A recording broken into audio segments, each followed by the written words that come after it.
예, 이번에는 백스윙에 대해서 좀 알아볼 텐데요. 많은 생체인 분들이 강한 드라이브를 구사하기 위해서는 백스윙을 좀 크게 하는 것이 가장 중요하다고 생각하시는데요. 많이들 간과하시는 부분이 바로 타이밍이랑 거리감입니다. 공과 라켓의 거리가 충분히 확보되지 않은 상태에서 백스윙을 무작정 크게 한다고 공이 빨라지시는 건 아닙니다. 자, 한번 보여드리면,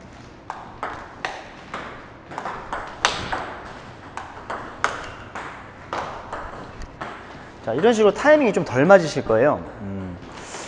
초등학교 선수들이 빠른 드라이브를 구사하는 것은 꾸준한 연습을 통해서 백스윙과 앞스윙의 타이밍을 잘 맞추고 스윙과 체중 이동을 해줄 거리를 잘 잡고 있기 때문입니다.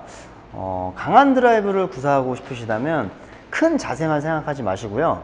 앞서 말씀드린 부분을 잘 생각하시면서 연습하시길 권해드립니다. 생체인 분들이 드라이브 거는 것을 보면 공이 오기도 전에 라켓을 미리 내리고 백스윙을 하시는 분들이 많으시더라고요. 이렇게 되면 문제점이 막상 예상과 다르게 공이 빨리 오거나 천천히 오거나 했을 때 자세와 앞스윙이 같이 무너지게 되고 타이밍과 타점도 맞추기가 사실 어렵습니다. 자, 보시게 되면 좀 천천히 해보세요. 보시게 되면 와도 볼을 오기 전에도 미리 내리고 있으시면 타이밍을 잡기가 사실 또 굉장히 힘드세요. 갑자기 빨리 와도 힘드시고 이런 부분이 있기 때문에 너무 크게 뒤로 미리 빼고 있으시면 안 된다는 점인데요. 자, 그렇게 되면 너무 미리 빼거나 크게 빼면 안 되는데요. 자, 이렇게 되면 정상적으로 잡으려고 하시면 라켓을 자, 머리에 가까이 두시면서 공이 오는 타이밍을 기다려서 같이 박자를 맞춰서 내려주시면 됩니다. 빨리 주시면 안 되죠. 자, 라켓이 들고 있는 상태에서 내려서 맞춘다. 자, 내려서 맞춘다 라고 생각하시면 되는데, 이 부분에서 라켓을 미리 빼고 있으시는 타이밍보다는 라켓이 얼굴에 있는 상태에서 내리시면 됩니다. 이렇게. 그래야지 볼 타이밍과 거리감, 그 다음에 스윙하는 박자까지 준비하고 있는 상태에서 정확하게 강력한 드라이브를 구사하실 수가 있습니다.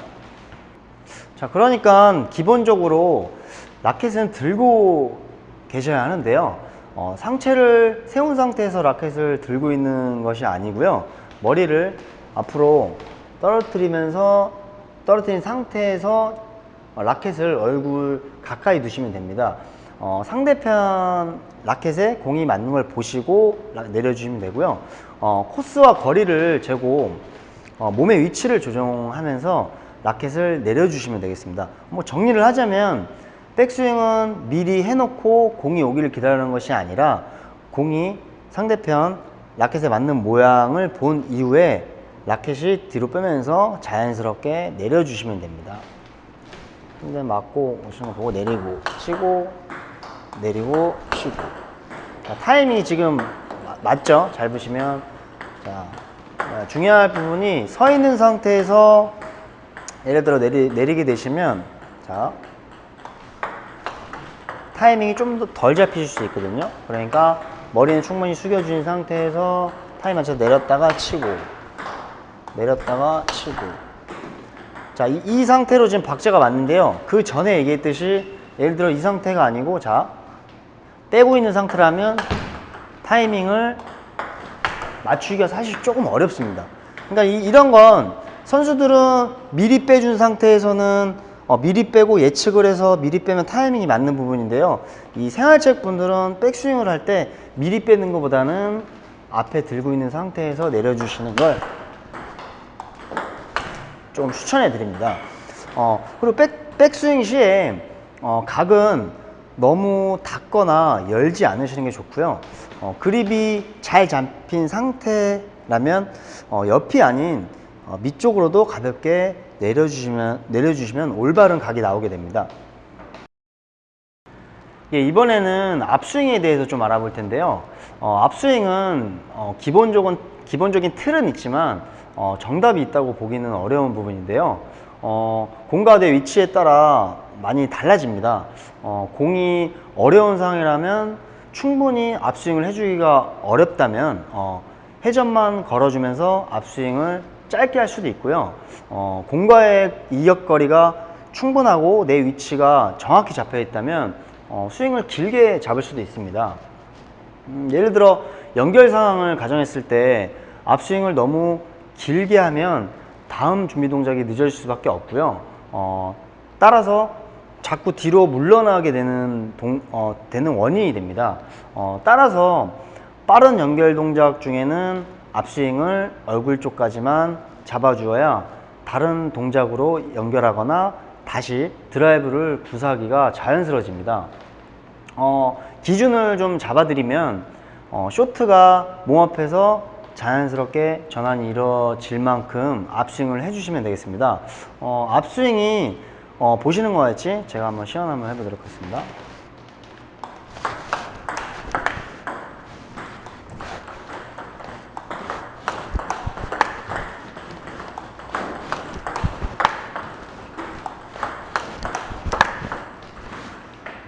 자, 이렇게 목 아래쪽이나 어깨가 들리거나 이렇게 하시면 아무래도 많이 돌아가게 되고 이렇게 되는데요. 기준점을 조금 잡아드리자면 얼굴 쪽으로 스윙을 하셔야 볼이 본 후에 앞에서 자연스럽게 쇼트를 하시면 됩니다.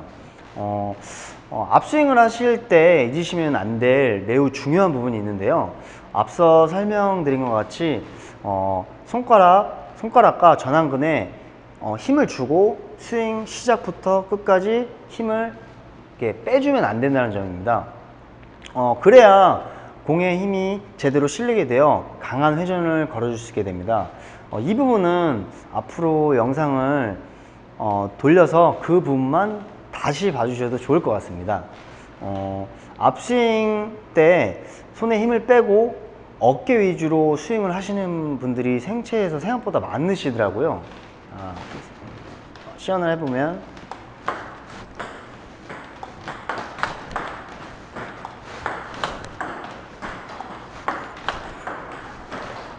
자, 이렇게 어깨에 힘을 너무 주거나 어깨가 경직돼서 너무 들리게 되면 회전근개와 같은 부상의 위험을 입을 수가 있습니다.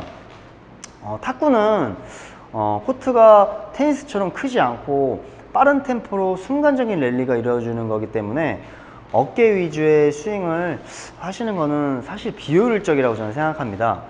하지만 테이블에서 많이 떨어져 있는 경우라면 어깨를 조금 사용하시면서 앞스윙을 많이 해주시는 것이 좋습니다. 이런 예외적인 상황이 아니라면 어깨보다는 팔꿈치를 가볍게 쓰면서 스윙을 가볍게 짧게 하시는 게 좋다고 저는 생각합니다. 팔꿈치를 잘못 쓰는 유형을 살펴보면요. 자, 한번 제가 시연을 해드리겠습니다.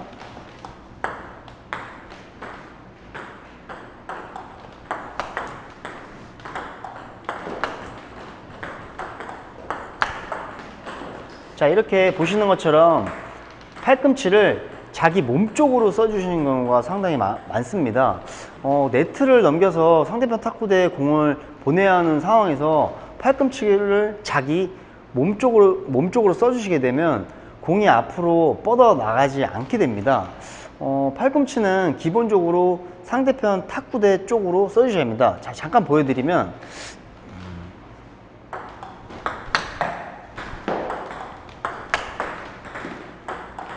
자, 자기 쪽이 아니고 앞쪽으로 이렇게 되셔야 볼이 힘이 받으면서 원활하게 넘어가게 됩니다.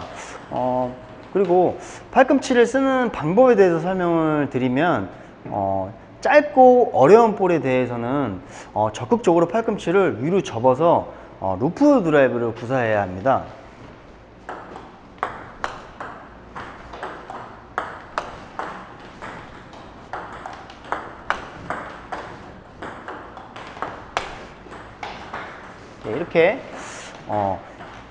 이렇게 짧게 팔꿈치만 적극적으로 사용해서 써주시면 되고요. 길게 나오는 찬스볼 같은 경우는 원심력을 많이 크게 이용하시는 게 좋고요. 팔꿈치를 접으면서 앞으로 충분히 보내줘야 합니다. 자, 다시 보여드리겠습니다.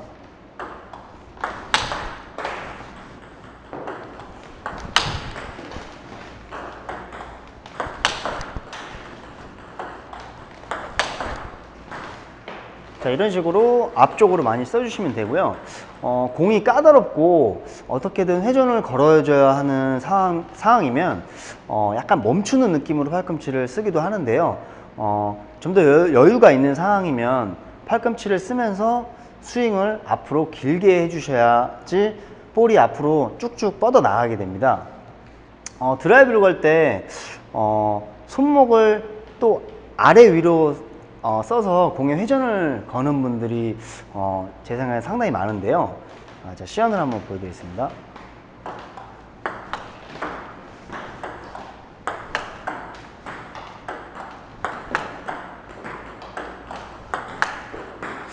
자, 이렇게 하시는 분들이 굉장히 많은데요.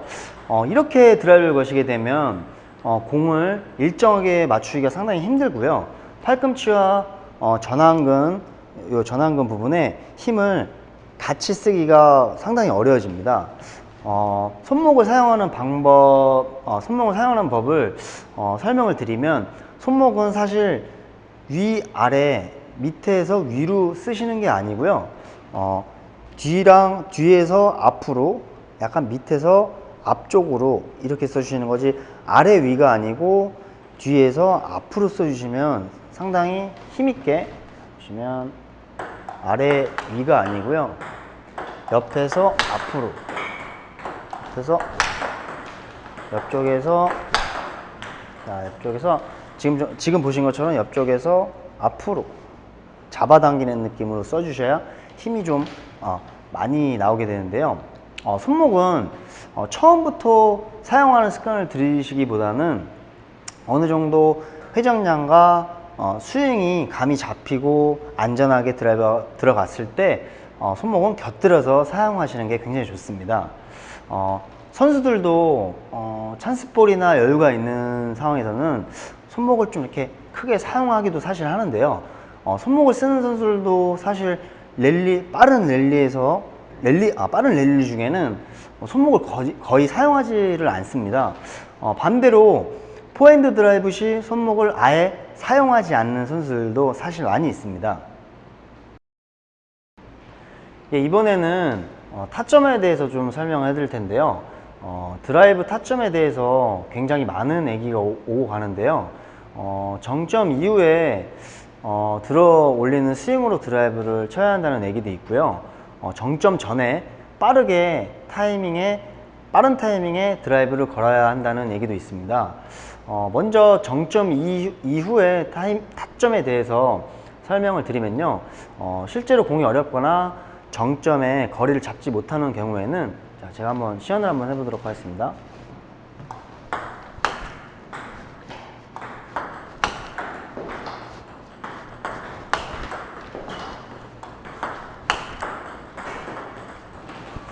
자, 이렇게 보시는 것처럼 타점을 일부러 늦춰서 끌어올리는 스윙을 할 때가 많이 있습니다.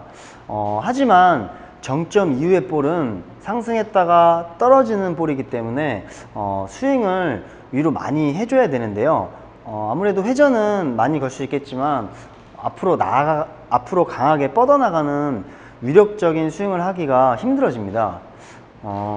요새는 많은 분들이 인터넷으로 탁구 동영상도 많이 보시고 뭐 이론을 연구하시고 해서 정점 전에 타점에 드라이브에 많은 관심이 많으시더라고요. 일단 제가 한번 보여드리겠습니다.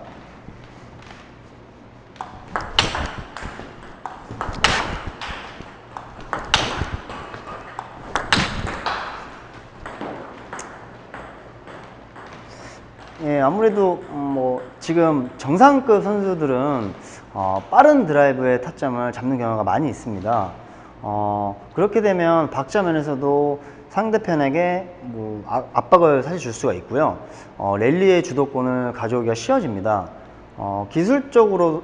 기술적으로도 소화가 가능하다면 정점 전 드라이브를 치는 것이 확실히 위력적입니다. 하지만 여기서 간과해서는 안 될 부분이 있는데요. 무작정 정점 전에 볼을 친다고 드라이브가 다 들어갈 수는 없다는 것입니다. 드라이브 이전에 움직여주는 스텝과 거리 제기 및 백스윙이 적절하게 이루어져야만 정점 전에 드라이브를 걸 수 있기 때문이죠. 아무래도 생체인 분들은 선수들보다 체계에 있는 훈련량과 체계적인 훈련량도 좀 부족하고 선수들만큼 임팩트를 내기가 어렵기 때문에 모든 공을 정점 이전에 잡는다는 것은 사실상 매우 힘든 부분이라고 생각을 제가 하고 있습니다. 드라이브라는 기술은 궤적이 포물선을 그리기 때문에 모든 타점을 다 잡을 수 있다는 것이 장점입니다. 하지만 무엇보다 드라이브의 타점의 기본은 정점이라는 것입니다. 상황에 맞는 스윙과 자세로 정점에 있는 볼을 최대한 힘을 전달하여 드라이브를 걸어주는 것이 위력과 안정성이라는 두 마리 토끼를 다 잡을 수 있다고 생각합니다. 예, 지금까지 드라이브의 여러 가지 핵심적인 요소에 대해서 알아보았는데요. 다음 시간에는 연타 드라이브, 기본 커트볼 드라이브, 루프 드라이브, 스피드 드라이브 등에 대해서 구체적으로 다뤄보도록 하겠습니다. 시청해 주셔서 감사합니다.